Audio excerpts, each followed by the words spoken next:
Presidenta de Aluex, Carmen Rosa Martínez. Saludo también al resto de la Junta Directiva de la Asociación, por supuesto a nuestro conferenciante de hoy, Arturo Tendero, al resto de conferenciantes de pasados y próximos días que han tenido a bien acompañarnos. Veo a Diego Quirós, Vicente Carrión, por supuesto, y como siempre digo, si hay alguno más y no lo veo, por favor que me disculpe el no nombrarlo. Y a todos ustedes, señoras, señores, muy buenas tardes, bienvenidos. Despedimos hoy ya este complicado mes de enero, ¿verdad?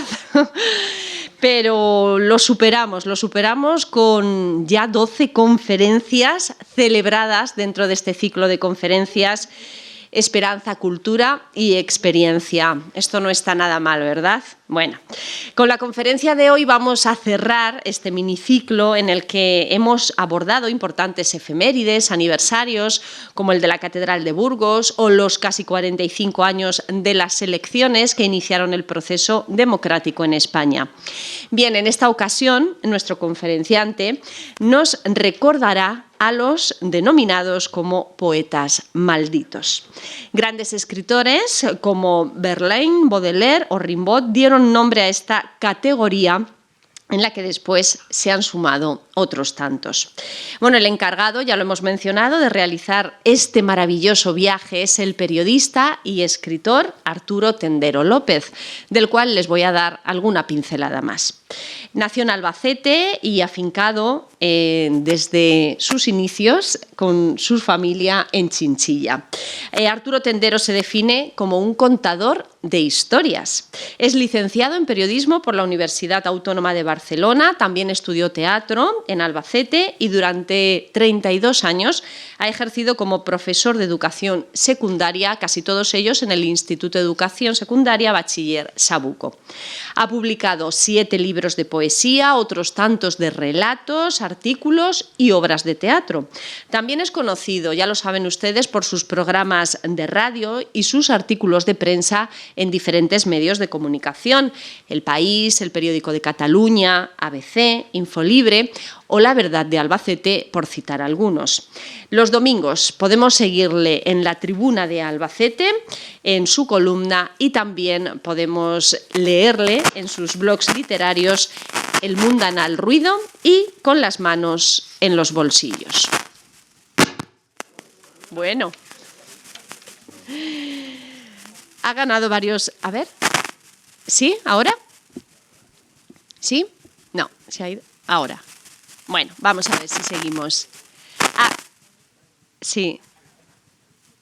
Vale, parece que ya ha parado el ruido. Bueno, vamos a continuar, que todavía queda alguna cosa que otra que comentar. Ha ganado varios premios, entre ellos el José Luis Martín Descalzo, Manuel Alcántara, José Agustín Goytisolo, Gerardo Diego o el Jaén, y también fue finalista del Jaime Gil de Viedma. En 1996 fundó con Juanjo Jiménez la revista de creación artística La Siesta del Lobo, de la que se han publicado 20 números. Y en 2001 creó el ciclo de lecturas 5 poetas en otoño, que en 2016, bajo la gestión de Cultural Albacete, se reinventó como Poesía Viva. Bueno, además de la creación literaria, de la enseñanza, Arturo Tendero también fue alcalde de Chinchilla en el año 2013. Bueno, por mi parte nada más. Yo creo que nos hacemos una pequeña, breve idea, porque podríamos seguir, de la gran figura con la que hoy contamos, de Arturo Tendero. Así que, cuando quiera, el micrófono es suyo. Bueno, en primer lugar, muchas gracias, María José. Ha sido tan extensa, tan luminosa, que voy a encajar mal ahora en el concepto de poeta maldito. Vamos a intentar salvar las cosas. Muchas gracias a Aluex, en las figuras de Estela Molina y de Carmen Martínez Orellana, que son con las que más he tratado, y todo lo hago extensivo, este agradecimiento al resto de la Junta Directiva y al resto de los asociados. Es un placer y un privilegio, ya era hora de que me invitarais a dar una charla. Voy a levantarme también porque parece que sentado me siento ahí muy hundido, ¿verdad? Así se me ve un poco más.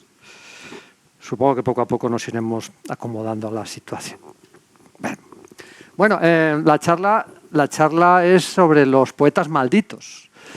Entonces, lo que voy a contar es una historia, ¿no? Cómo nació la etiqueta de poeta maldito, cómo nació, quiénes fueron los primeros que estaban alrededor de esa etiqueta y, además, un poco adelantar qué es lo que necesita un poeta para que se le considere maldito, cuáles son las características. De eso voy a hablar, pero ya vais a ver cómo es más largo de lo que parece, así que no vamos a poder extendernos tanto, ¿vale? Lo primero, vamos a empezar con cómo empezó todo. Empezó con este señor. Este señor fue el primero el que puso título a la maldición. Este señor, como veis ahí, es Paul Verlaine, ya lo veis con la mano en el pecho, como puso de moda Napoleón. Por supuesto era francés este señor, ¿no? Paul Verlaine, que lo que hizo fue presentar un libro que no era tal, no era exactamente un libro como lo entendemos ahora, más bien sería lo que llamamos una plaquette, es decir, un libro sin lomo en el que hacía una antología y un elogio de 3 poetas. Es un libro, él lo que hacía era elogiarlos porque pensaba que esos 3 poetas eran poco conocidos y eran muy buenos y merecía que la gente los conociera más. Y el fin que tenía él era simplemente ese, que se les conociera más. Los poetas en cuestión, uno de ellos era Tristan Corbière, que como veis tiene cara lánguida, de enfermizo, y efectivamente sí que era enfermizo porque murió de tuberculosis a los 29 años, con lo cual tampoco pudo realizarse de una manera extensa, aunque Paul Verlaine lo incluyó, pues luego no ha tenido una trascendencia más allá de que está en esta antología y forma parte de ella, ¿no? Su libro, uno de sus libros más conocidos, Los Amores Amarillos, que lo publicó justo un año antes de morir el pobre. Este sí que es un poeta muy conocido, Stéphane Mallarmé. Ya lo veis aquí en pleno despacho de escritura, bien colocado. Stéphane Mallarmé era famoso, tenía prestigio, pero según Verlaine no era suficientemente leído. Por eso lo incluyó en la... Era un hombre muy importante en esa época de la poesía francesa, porque además, entre otras muchas cosas, además de que era profesor de inglés y entonces traducía también literatura, poesía inglesa y estaba en conexión con otras escuelas literarias, tenía una tertulia los martes además, en su casa, a la que acudían pintores y era como un centro de creación, de creatividad de la época. Aún así, pues según Verlaine no era muy conocido. Algunas de sus obras las tenéis ahí. L'après-midi d'enfant es la siesta de un fauno, que aquí los melómanos y las melómanas seguro que conocen la obra de Claude Debussy, que está basada precisamente en ese libro. Y otra de sus obras más conocidas es Un golpe de dados jamás abolirá el azar, que es un inicio ya de las vanguardias. Ya es prácticamente el primer libro vanguardista que se publicó. O sea, que es un tipo muy importante este Mallarmé. Y luego tenemos a este chico despeinado, de ojos claros y de cara de borde, Arthur Rimbaud, ¿no? Que era Arthur Rimbaud. Arthur Rimbaud es el prototipo del poeta que hizo toda su obra cuando tenía a partir de los 20 años dejó de escribir poesía y se dedicó a otros menesteres. De hecho, los otros menesteres fue que se fue a Abisinia y se fue se hizo traficante de armas, en fin, unos negocios poco relacionados con lo que entendemos por poesía. Ya su poesía era muy fuerte, luego veremos un pequeño fragmento, era muy fuerte, pero mi teoría, no mi teoría solo, claro, cuando la digo es porque antes la he contrastado, es que este señor era el verdadero motivo por el que Paul Verlaine hizo su pequeño libro de los poetas malditos, ¿verdad? Porque, ¿qué ha pasado aquí? ¿Te he dado algo ahora? Porque habían vivido una historia de amor apasionada, los dos, que duró 2 años. 2 años en los que como el amor homosexual en aquella época. Hoy todavía aún cuesta, pero en aquella época no me digas. En la Francia de finales del siglo XIX, en París, era la leche. Tuvieron que salir zumbando, se fueron a Londres para alejarse del bombardeo en el que estaban metidos. Aparte de todo, que Verlaine estaba casado, recién casado, y estaba esperando un hijo y estaba a punto de tenerlo, de hecho lo tuvo entonces. Y aparte de todo, la madre de Verlaine era una mujer que solamente era hijo único y se fue detrás de ellos, para donde iban, intentando convencerle de que volvieran. O sea, una historia tormentosa, porque aparte de todo, vivieron una época en esta calle de Londres, de estilo victoriano, que hace poco, para que veáis la poesía a lo que vale, hace poco ha salido a subasta y la vendió bien vendida. Se dedicaban pues, a lo que se puede dedicar un francés en Londres, a hacer traducciones y a enseñar a dar clase de francés. Estos son los ojos de ese personaje que veíamos antes con la mano en el pecho. Era un tipo, Verlaine, bastante más sombrío y bastante más violento de lo que podemos imaginarnos. Porque, bueno, se dice, aparte de que bebía muchísimo, cuando bebía se ponía violento. Parece que intentó matar a su madre varias veces. Tampoco me extraña si le perseguía con esa ansia,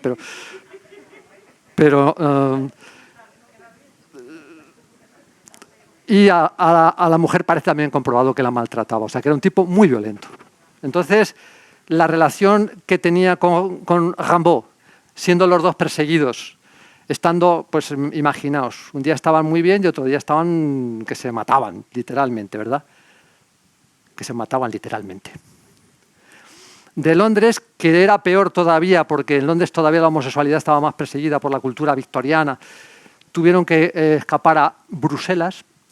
Y en Bruselas, en un hotel de Bruselas, la relación era tan tormentosa que ya Rimbaud le había dicho, mira, me voy. No te bajes, sí, que no. Por la mañana Verlaine fue a comprar una pistola y por la tarde en el hotel, borracho, violento, que me voy, que no, que sí, pum, le pegó 2 tiros a Rimbaud. Menos mal que la mano debería estar influida por el alcohol y estaría temblorosa. En el primero le acertó en la muñeca izquierda y el segundo falló directamente, dio en la pared y se fue la bala rebotada a la chimenea. Pero no le hizo más daño, pero le pegó 2 tiros. La primera que asistió a Arthur Rimbaud fue la madre de Verlaine, que estaba en la habitación de al lado.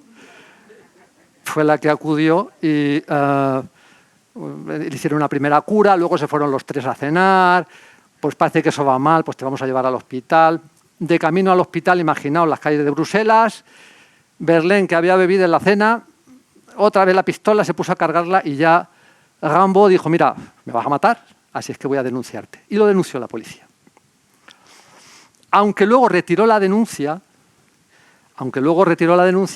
esta es la pistola. En el año 2016, por esta pistola, que disparó esas 2 balas famosas, un comprador anónimo en una subasta pagó 436.000 euros, una cosa así, hace poco. Esa es la pistola de Verlaine. Bueno, decíamos que le costó, esos 2 tiros le costaron la cárcel a Verlaine. Le costaron la cárcel, entre otras cosas, porque, claro, estaban viviendo una historia homosexual, le pegó 2 tiros y, aparte de todo, hay que tener en cuenta que en ese momento Rimbaud tenía 19 años. O sea, que era casi un menor de edad. Bueno, en aquella época era menor de edad. Y, en cambio, Verlaine tenía 29 años. O sea que, a ojos de la justicia, pues era un pervertidor. Y entonces le cayeron 555 días de cárcel que pasó aquí, en este hotel, porque ahora la cárcel es un hotel, el Hotel Amigo, para que veáis cómo las cosas a todos les sacan partido. Este es el Hotel Amigo de Bruselas y eso era la cárcel donde Verlaine pasó 555 días. Ya solo se vieron una vez después, en el año 1874. O sea, la historia de amor duró 2 años, la cárcel duró otros 2 años y se vieron un día para... se ve que también bebieron y tal y tuvieron y ya no se vieron más, ¿no? Entonces, me imaginaba la conversación sería algo así como ¿y tú qué has escrito? Pues mira, yo he escrito, Verlaine, he escrito 30 poemas en la cárcel. Ah, pues yo he escrito un libro que se llama Las Iluminaciones. le diría a Rimbaud. Y entonces se leerían algunos poemas. Voy a leer uno de Verlaine y uno, no uno entero, porque los poemas de Rimbaud eran poemas en prosa y muy largos. Voy a leer este de Verlaine, que es uno de sus poemas más famosos, es un poema muy bonito. Dice, es que si no, no veo. Dice, llora en mi corazón como en la ciudad llueve. ¿Qué languidez es esta que cala el corazón? Dulce rumor de lluvia en el suelo y en las tejas. Al corazón ocioso, dale cantar de lluvia. Llora sin un motivo sobre mi corazón. ¿Dónde está la traición? No hay razón para el duelo. Es la peor tristeza el no saber por qué, sin odio y sin amor, siento tanta tristeza. Bueno, la versión es mía, por eso está así, escrita y con esa letra y me cuesta un poco leerlo. Entonces Verlaine le diría, o sea, Rimbaud le diría, pues mira, te voy a escribir un libro. Este de las iluminaciones no lo escribí después de que salieras de la cárcel, este lo escribí mientras estábamos juntos. Y entonces escribiste mucho cuando estábamos juntos. Sí. ¿Cómo se llamaba el libro? Pues se llamaba Una estación en el infierno. Y este poema es el principio de uno de los poemas que era Noche del infierno. No, son poemas en prosa y es lo que se llamaría escritura automática luego. Es decir, dejar la mano correr y decir todas las ocurrencias que se te vienen a la cabeza en ese momento. Pero las ocurrencias eran de este calibre. Me he zampado un glorioso trago de veneno. Bendita sea 3 veces la experiencia que tuve. Me arden las entrañas. La violencia del tóxico me retuerce los miembros. Me deforma, me tumba. Muero de sed, me ahogo. No puedo ni gritar. Es el infierno, es el castigo eterno. Mirad cómo se extiende el fuego. Ardo como es debido. Demonio, vamos. Ese es el principio de ese poema, ¿no? Noche del infierno. Así escribía Rimbaud.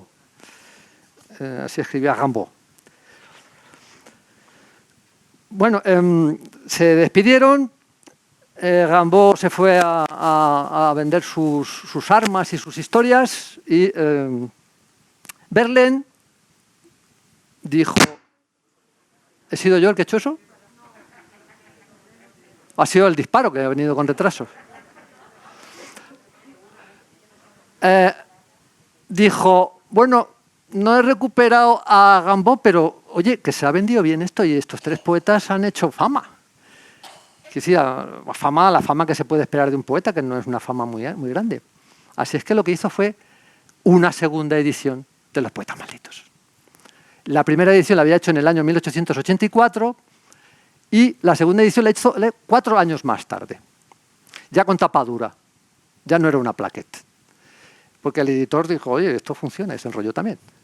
Entonces, esta segunda edición la amplió. La primera eran 3 poetas, la segunda 6.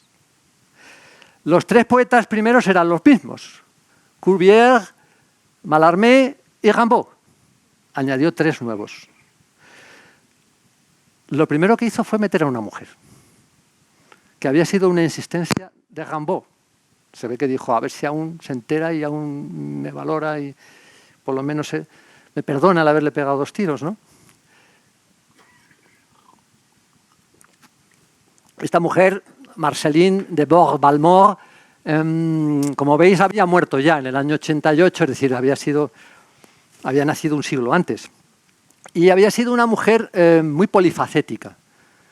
Aquí la foto no le hace ningún honor, pobre mujer. La foto que ha pasado a la posteridad, se ve que era una foto ya mayor, ya estaría enferma, pero había sido actriz, había sido cantante, había sido bailarina y además poeta. Y además poeta en unos tiempos en que las mujeres para publicar era muy complicado.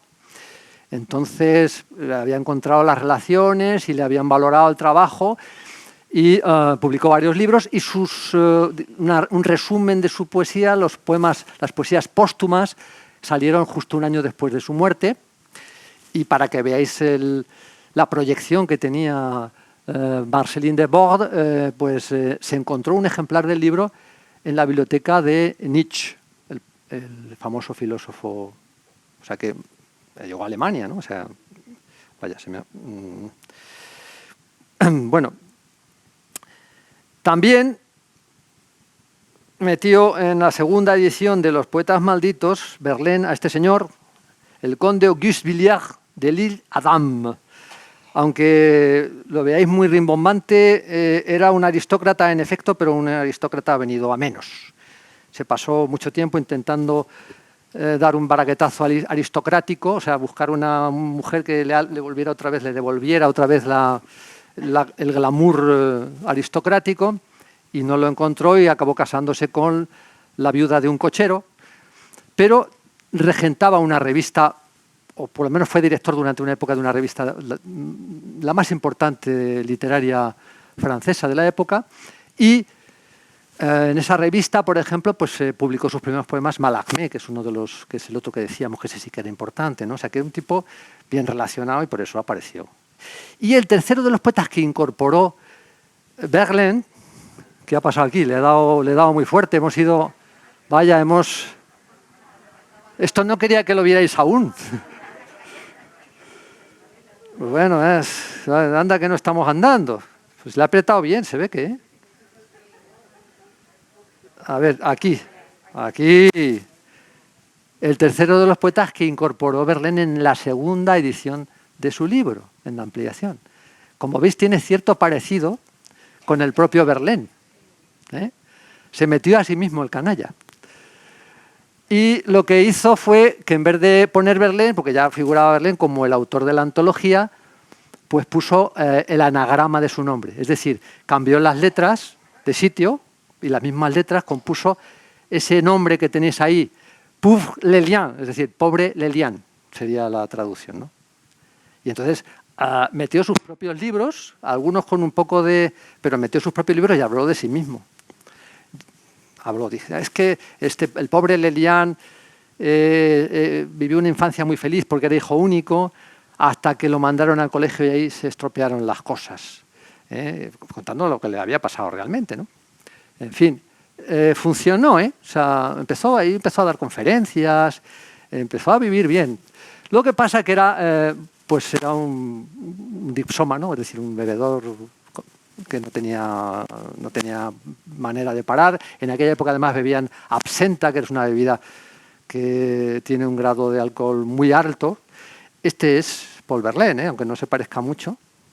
Es Paul Verlaine en una cafetería de la época. Ahí veis con la copa y bastante hecho polvo.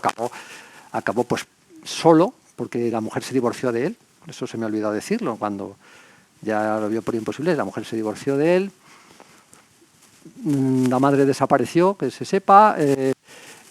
A pesar de que daba conferencia, la poesía da para merendar, pero no da para comer, y si encima te lo bebes, pues acabó solo, triste.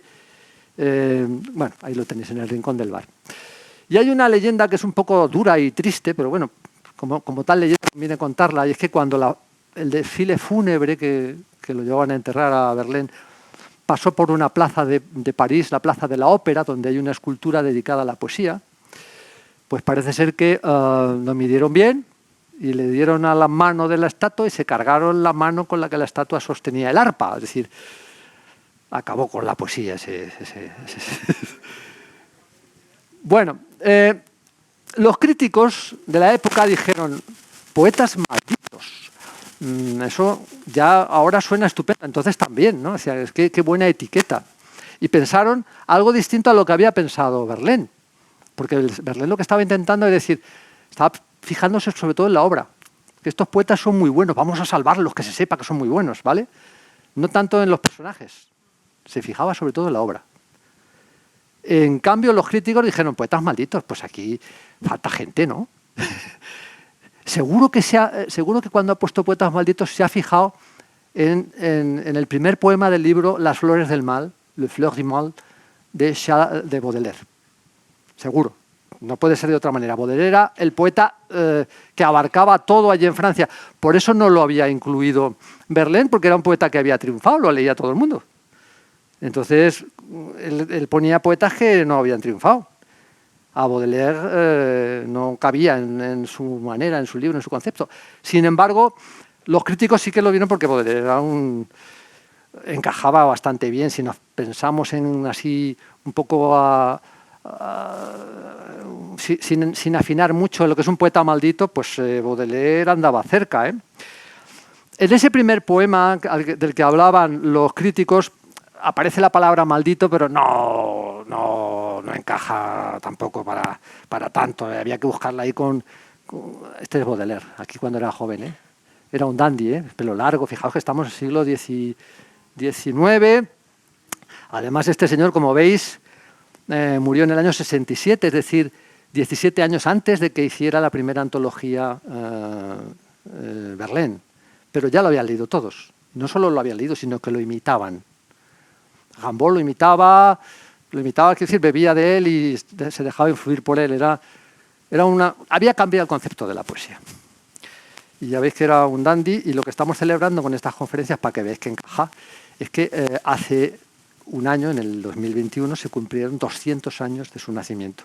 Nació el 9 de abril, si no recuerdo mal la fecha, nació en abril, como el amor. Lo que no sé si fue el 9, creo que sí fue el 9 de abril. Entonces, aunque era un poeta ya nuevo, pues también tenía todavía cosas decimonónicas, románticas, y hablaba, por ejemplo, comparaba al poeta, que decía, el poeta es que no lo quiere. Eso lo estoy haciendo yo. Yo creo que disparos ya no más.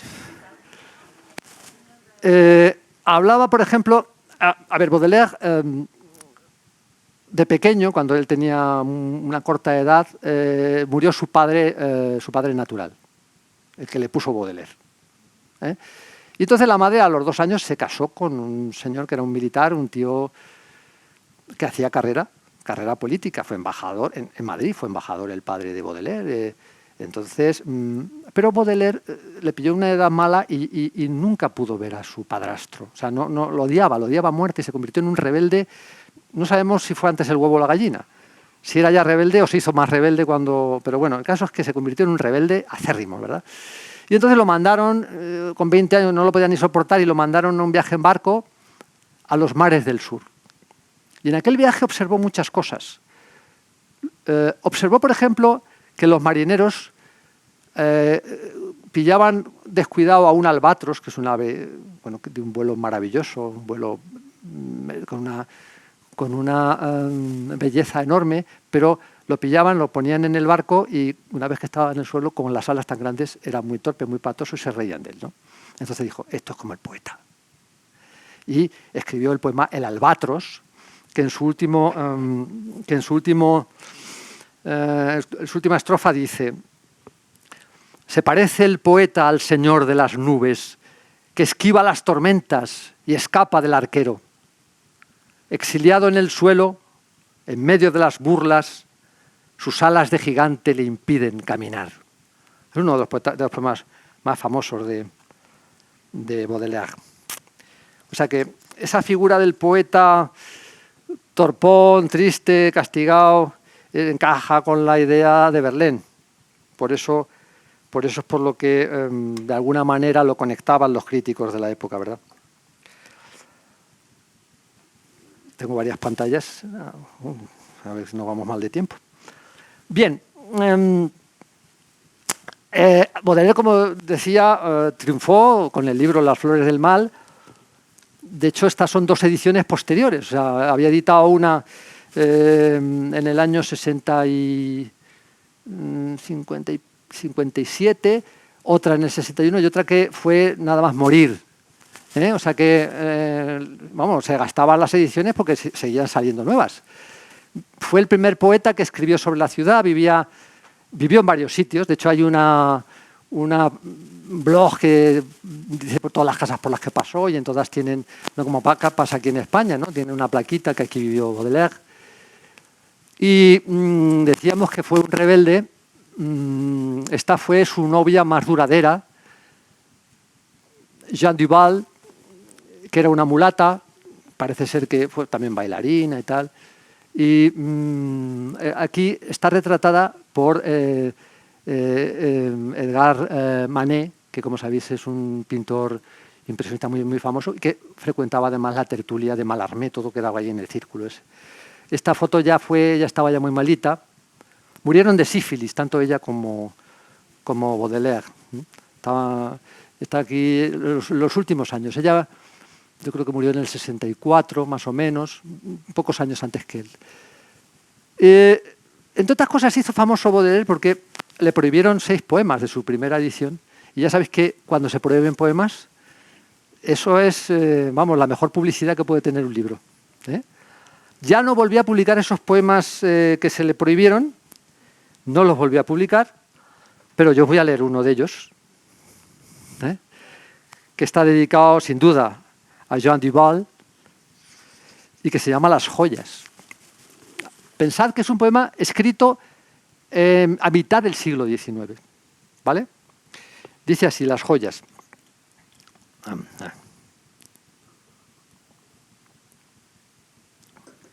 Ella estaba desnuda y, sabiendo mis gustos, solo llevaba puestas sus joyas resonantes, cuyo lujo le daba el aspecto triunfal de las esclavas moras de sus días felices.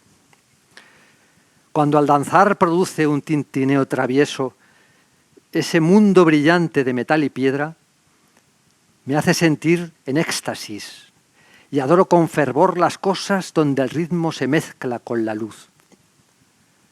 Ella estaba acostada dejándose querer. Sobre su diván de placer sonreía a mi amor hondo y dulce como el mar, que ascendía hacia ella como a un acantilado. Fijos en mí sus ojos, como un tigre domado, con aire soñador ensayaba sus poses, y aquel candor, sumado a la lubricidad, renovaba el encanto de sus metamorfosis. Y su brazo y su pierna, su cadera y sus muslos, pulidos como aceite, como un cisne ondulantes, pasaban por mis ojos, clarividentes, quietos, y su vientre y sus senos, uvas de mi viñedo, avanzaban calientes como ángeles del mal, para turbar la calma en que vivía mi espíritu y para derribarlo del monte de cristal donde, en reposo y solo, se había establecido. Yo creía ver juntos, en un nuevo dibujo, las caderas de Antíope y el busto de un imberbe. De tal forma, su talle resaltaba su pelvis. En su tez fiera y bruna, qué soberbio el rubor. Como el quinqué se había resignado a morir, solo la chimenea alumbraba la estancia. Cada vez que exhalaba un suspiro de llama, inundaba de sangre el ámbar de su piel. A mí me parece un poema muy hermoso. A los censores de la época se ve que no les gustó tanto o aprovecharon para... Porque también Baudelaire había sido rebelde en muchos sentidos. También participó en la revolución de 1848. El otro día lo hablamos con Diego Quirós, que me dijo, no era la comuna, era la... Bien, bueno, pues ese era el poema de... esto era para ilustrar mientras leía el poema, pero lo he dejado atrás. Y este es Baudelaire, pues ya castigado por la vida, como veis. Tampoco se privó de nada y encajaba en lo que empezamos ya a configurar como un poeta maldito, ¿verdad? Aunque no estuviera en la antología de... Hasta tal punto que fijaos qué cosa más curiosa y terrible. A pesar de que es probablemente, yo creo que sin ninguna duda, el poeta más influyente de los últimos 300 años, no solo en Francia, sino en el mundo entero, cambió la poesía, cambió el concepto de poesía, no está enterrado en el panteón de los hombres y las mujeres ilustres de Francia, sino en una tumba en Montparnasse que comparte, curiosamente, con su padrastro y con su madre, ¿vale? Y el primero que figura es su padrastro. Jacques Aupic era su padrastro. General de división, senador, anciano, embajador, no sé qué, no sé cuánto. Pues ahí está.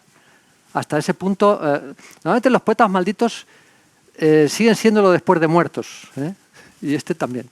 Es que el problema que tuvo Baudelaire es que se encontró un gato negro, y no lo digo de broma, porque el gato negro que se encontró fue el cuento de Edgar Allan Poe del mismo título, que cuando tenía 20 años lo conoció, lo leyó en una revista y se enamoró absolutamente Se enamoró absolutamente de la figura de Edgar Allan Poe y empezó a traducirlo. Empezó a traducir sus obras. Aquí tenemos a Edgar Allan Poe, que murió con 40 años, o sea que esta foto es como mínimo un año antes de morir y ya tenía cara también de haberlo pasado mal. La vida también lo había castigado. No usaban maquillaje en la época, ni había una manera de retocar las fotos, pero ya tenían cara de castigo. Como veis, vivió 40 años, de 1809 a 1849. Como sabéis, Edgar Allan Poe era estadounidense. Baudelaire lo pudo traducir porque la madre de Baudelaire venía de una familia de inmigrantes que habían estado en Inglaterra, y entonces la madre le enseñó el inglés a Baudelaire. Baudelaire era un poeta bilingüe como hoy los alumnos de nuestros institutos, más o menos en la misma medida, y pudo traducir a Edgar Allan Poe, que os decía que, bueno, pues es un hombre. Aquí se le nota en la cara, ¿verdad?, que sus padres murieron cuando él era muy niño y que lo recogieron una familia rica y que lo crió bien, pero no lo reconoció como hijo. Nunca lo reconoció como hijo. Su afán era vivir de la poesía. De la poesía ha vivido muy poca gente a lo largo de la historia, él tampoco. Entonces tuvo que dedicarse al periodismo y a escribir cuentos, pero tampoco pudo realizarse como él quería. Él quería fundar un periódico que se llamara Estilo, ¿no?, pero tampoco lo consiguió. Es decir, fue un poco fracasadillo, ¿verdad? Aunque sus obras las leamos ahora y digamos, hombre, Edgar Allan Poe, pues. Su poema más famoso, escrito 4 años antes de morir, es El Cuervo. El Cuervo es un poema que se hizo famoso y lo hizo famoso, pero no lo hizo rico. Bueno, es un poema de 18 estrofas, bastante narrativo, donde cuenta que estando en su casa de noche, un cuervo se posa en la ventana y entonces él empieza a hablar y el cuervo le responde como si fuera un eco y le viene a decir continuamente y nunca más, nevermore, nevermore, nevermore, ¿vale? Y bueno, pues gustó mucho el cuervo en esa época, ¿no? Eliot, que este es este hombre sonriendo así con ese medio lado, como si estuviera acabando de soltar un chisme. Eliot fue también estadounidense, paisano de Poe, y además fue premio Nobel, y decía a Poe en América se le lee menos que en el resto del mundo, porque era malo. El que lo mejoró fue Baudelaire cuando lo tradujo. Un poco canalla el Eliot. Esta es Virginia. Virginia fue la mujer de Poe. Se conocieron cuando ella tenía 7 años. 7 años. Y ella, este es el único retrato que se conserva, murió con 24 de tuberculosis. Cuando Poe tendría, porque Poe murió con 40, pues Poe tenía 37. O sea, había una gran diferencia de edad. Vivieron en esta cabaña, que esta foto es del año 2000, es decir, 50 años después, pero aún se ve. ¿Sabéis dónde está esta cabaña? En el Bronx neoyorquino. Y entonces estaba rodeada de vegetación y la cosa iba tan mal que la madre de Virginia salía de noche a buscar en los huertos cercanos a ver qué pillaba para echar en el puchero. Y era un poeta, o un escritor más que poeta, porque Edgar Allan Poe publicó relatos policíacos y fue el inventor del relato policíaco. El cuento gótico de miedo lo cambió para siempre, el cuento psicológico, metió la ciencia ficción, es decir, fue un verdadero innovador, ¿vale? Pero no le daba para vivir. Y tenía también el problema de que le gustaba el drinking, le iba un trago. Se ve que también tenía un problema grave con eso, pero bastante grave. Dicen, pero esto no se sabe muy bien porque hay mucha confusión, ahora os contaré por qué, sobre la biografía de Poe. Dicen que cuando murió su mujer, Virginia, dejó de beber. Durante 2 años estuvo sin beber. Sin embargo, su muerte es... Estoy preocupado, ¿eh? Está Verlaine ahí. Dicen que...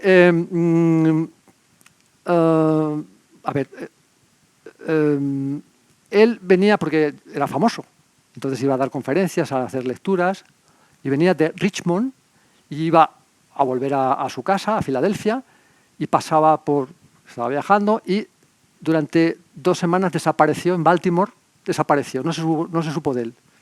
Y de pronto apareció en una calle, delante de un pub, en la puerta de un pub, con unas ropas que no eran suyas, sucias, y en un ataque tremendo de delirium tremens. Él había padecido antes delirium tremens, pero llevaba 2 años sin beber, caramba. Lo cogieron, lo llevaron al hospital y duró 4 días. Y no le sacaron nada coherente en esos 4 días. ¿Qué pasó? Es mejor que uno de sus cuentos casi, ¿verdad? Que uno de sus relatos. El periódico más cercano dijo que se ha muerto Edgar Allan Poe por si alguien le siente y lo duele. Que lo sepa. Lo dijo así, ¿eh? El que lo dijo fue este caballero que lo he puesto pequeño, pero se merecía estar más pequeño aún, pero si lo pongo más pequeño no lo veis. ¿Vale? Rufus Wilmot Griswold. No sabemos por qué este tío odiaba a muerte a Edgar Allan Poe. Y se las apañó, a pesar de que lo odiaba, o precisamente porque lo odiaba, se las apañó el tío para convertirse en su albacea y para convertirse en su primer biógrafo. Pero el biógrafo interesado, porque está demostrado que falsificó cartas para dejarlo peor todavía. Por eso os decía que no se sabe, ahí hay una confusión, que hay cosas que no están claras de cómo, porque lo puso por los suelos.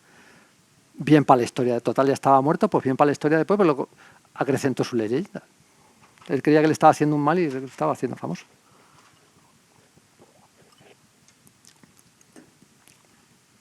¿Cómo vamos de tiempo? Vamos bien, qué bien. Bueno, como pasaba con Baudelaire, pues en la primera tumba en Baltimore fue una tumba muy pobre, ¿no? Y luego se dieron cuenta, hombre, que está enterrado allí de cualquier manera y tal. Y en el año 75, ¿vale? 16 años después, fueron y... ¿16? No, 25 años, ¿no? Fueron y, hombre, vamos a enterrarlo bien. Y entonces sacaron a la mujer y a la suegra, ya que la pobre mujer que está buscando comida, pues merecía estar ahí también, ¿no? Entonces le hicieron esta tumba y entonces invitaron a todos los poetas de América más importantes. Emerson, que era el poeta, mandó, no se presentó, pero mandó una carta, y el único poeta con renombre, resonante que fue Walt Whitman, el único que estuvo en el entierro, ¿no? en este reentierro de Edgar Allan Poe. Bueno, pero encaja, mirad lo que decía Baudelaire. Decía, lo digo sin vergüenza, me gusta más Edgar Poe, borracho, pobre, perseguido, paria, que tranquilo y virtuoso. O sea que la cosa del malditismo había empezado con Baudelaire. Aquí estaba el malditismo en plena... Decía, diría de él y de una clase especial de hombre lo que el catecismo dice de nuestro Dios. Ha sufrido mucho por nosotros.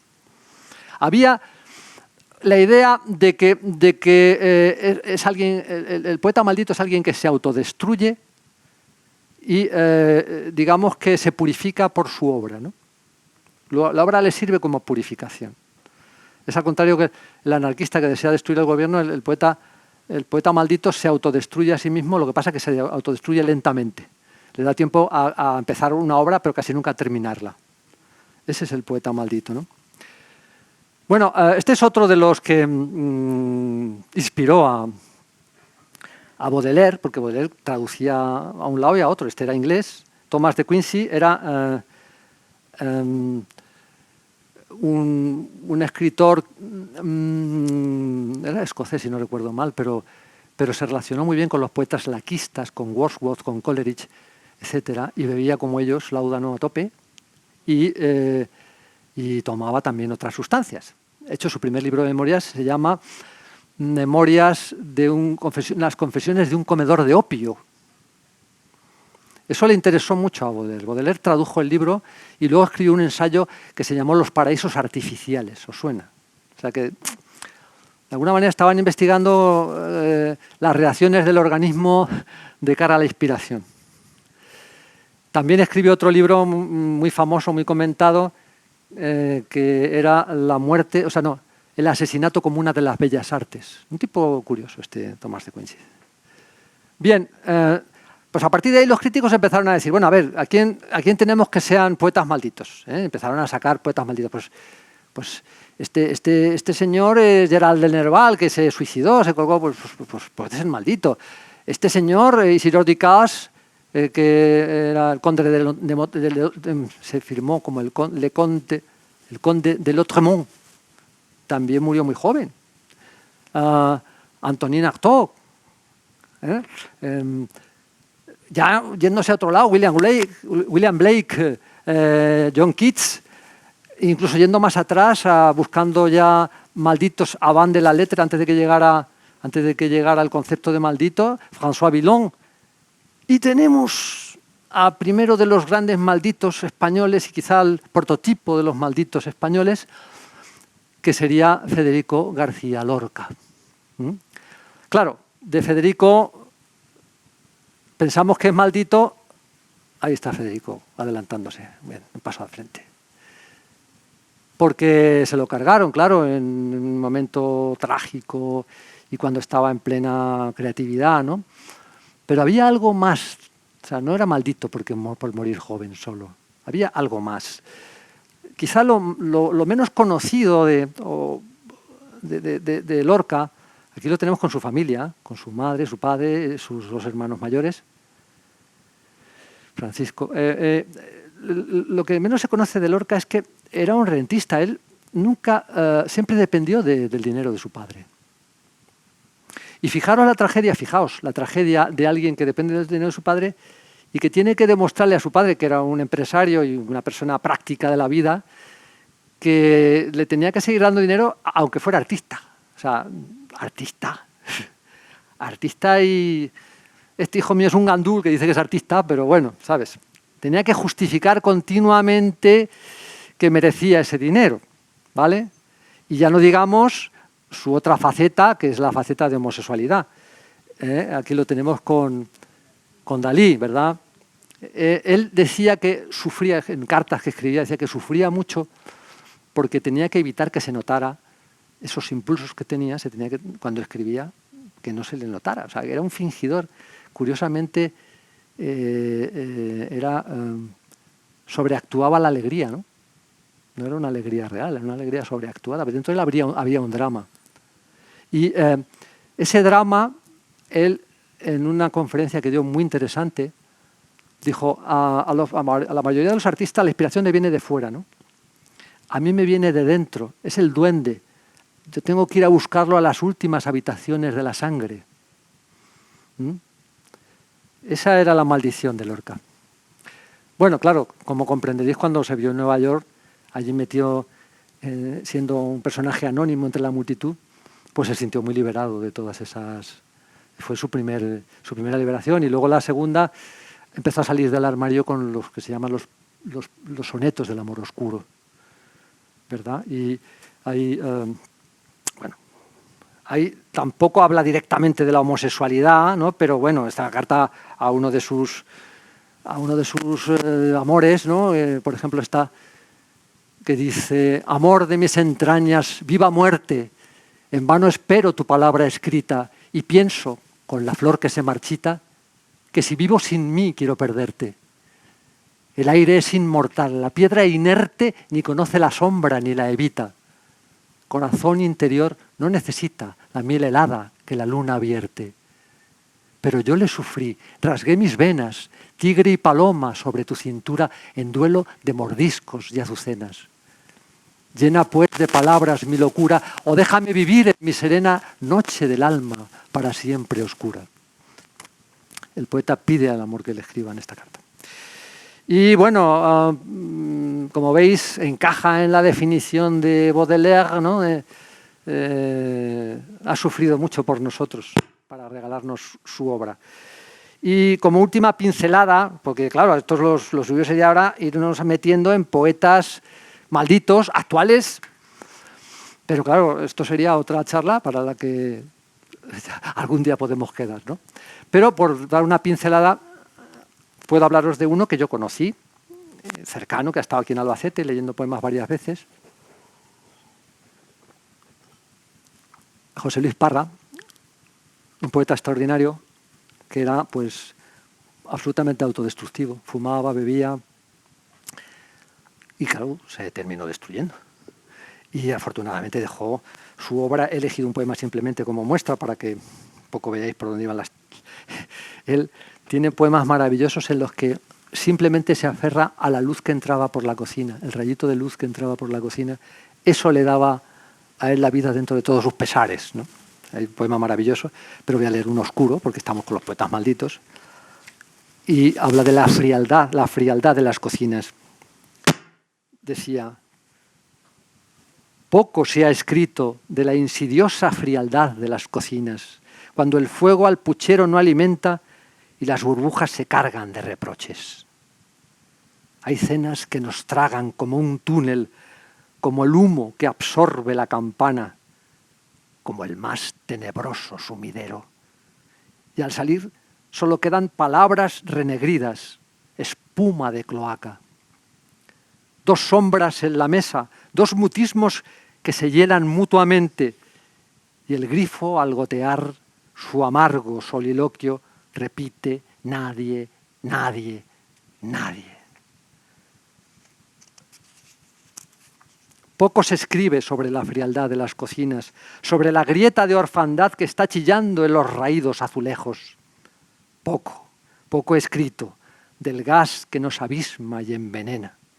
Probablemente el mismo que se tomaba para merendar Rimbaud, ¿no? Pues nada, esta es la historia que quería contaros. Supongo, no sé, si tenéis preguntas me encantaría poder contestaros. Por cierto, ¿conocéis a estos dos señores que hay en este cuadro? Rimbaud y Verlaine, ¿vale? Con otros poetas jóvenes de la época que se arrimaron a la sombra a ver si se les pegaba algo. Pues nada, muchas gracias. La verdad que ha estado fenomenal la conferencia. Creo que hemos aprendido muchísimo, por lo menos hablo en mi nombre. He aprendido muchísimo, algunas cosas las desconocía y me ha parecido una manera muy ilustrativa de conocer y de acercarnos a estos poetas malditas. Así que muchas felicidades. Muchas gracias. Si les parece, abrimos un turno de preguntas. Si tienen alguna, levantan la mano. Directamente se levantan y la formulan. Os he dejado secos. Secas. Al principio es que cuesta un poco, claro, por romper el hielo, ¿verdad? Pero que seguro que tenemos ahí alguna cuestión que nos gustaría conocer un poquito más o profundizar.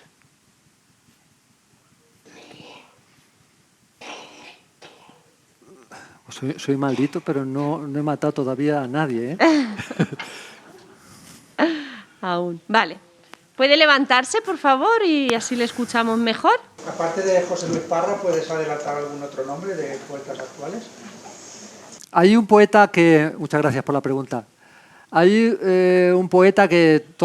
Hay muchos, ¿eh? El otro día, hablando con un buen amigo, con Andrés García Cerdán, que es más maldito que yo, le dije, voy a hacer una conferencia sobre poetas malditos. Y me dijo, incluirás a este, y a este, y a este. Y de pronto empezó a enumerar y citó unos 30 o 40 nombres que en ese momento no tenía para apuntar el bolígrafo, ¿no? Tampoco me hubiera dado de sí. Pero, por ejemplo, hay un poeta que todo el mundo considera el gran maldito de nuestra época, que es Leopoldo María Panero, uno de los hijos de Leopoldo Panero, que es un hombre que estaba loco, que acabó en un manicomio y vivió sus últimos años en un manicomio, porque además también él tampoco se privó de nada, ¿no? Y nos puede dar otra pista sobre el personaje del maldito, además, porque Leopoldo María Panero está muy estudiado. Es un hombre, como es hijo de los Panero, pues está muy estudiado. También os acordáis de aquellas dos películas famosas de los Panero y tal. Y entonces uno de sus psiquiatras estuvo entrevistando a personas cercanas a él y entrevistó a una que había estado con él, que había tenido una relación sentimental con él, y ella dijo, hombre, a ver, fue fácil que lo dejáramos porque era un hombre con el que no se podía vivir, ni tampoco quería vivir con nadie. Y añadía, pero bueno, además es que no era buena persona, decía, además de loco es que no era buena persona, lo decía tal cual. Pero el problema es que pues incitaba a la ternura, ¿no? Porque tenía algo infantil en esa maldad y en esa, fijaos, un tío malo y loco y incitaba a la ternura, ¿no? ¿Cómo somos los humanos? O sea, había una indefensión y lo dice tal cual. Ese podía ser uno de los poetas. Bueno, no me sé todos los nombres que me dijo Andrés García Cerrán, luego se lo pregunto. Gracias. Por ahí hay otra pregunta, si puede, por favor.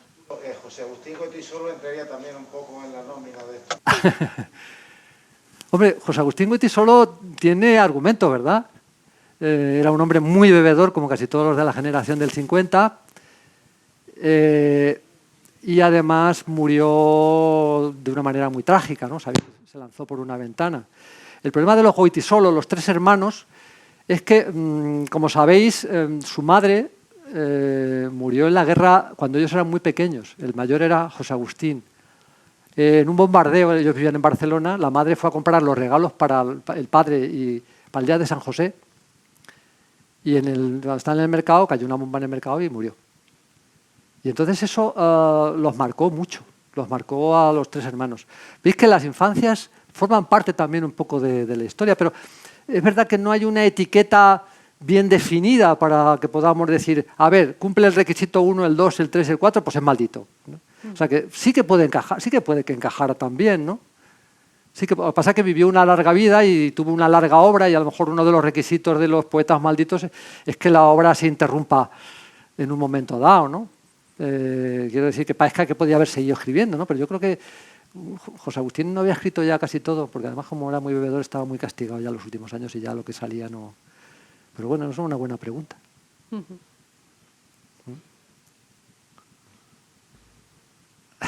¿Alguna cuestión más? ¿No? Seguro que si lo dejamos luego ya no podemos retomar, ¿eh? Me escapo y ya no vuelvo. Bueno, pues nada. Ya no se puede. Bien. Bueno, pues muchísimas gracias a todos ustedes. Ahora vamos a pedir a nuestra presidenta, a Carmen Rosa Martínez, que nos acompañe.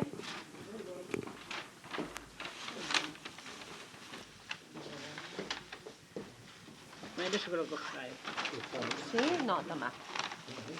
Ah, que está ahí. ¡Oh! Madre mía. Bueno. Bueno, pues un detalle con el que la asociación agradece la participación de Arturo Tendero en este ciclo de conferencias. ¿La foto? Bueno, ahí. Mientras tanto, les recuerdo...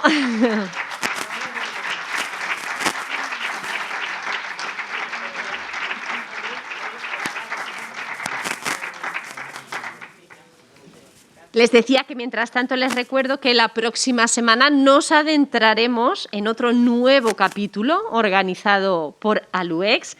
En este caso lleva por título Otros Mundos. La primera de las conferencias de este ciclo tendrá lugar el próximo lunes 7 de febrero, 6:30 de la tarde, aquí como siempre. Y en este caso será el doctor en Historia Contemporánea, Antonio Caulín, quien nos hablará de albaceteños en la empresa de Indias. Ahora sí, disfruten de la semana y hasta el próximo lunes.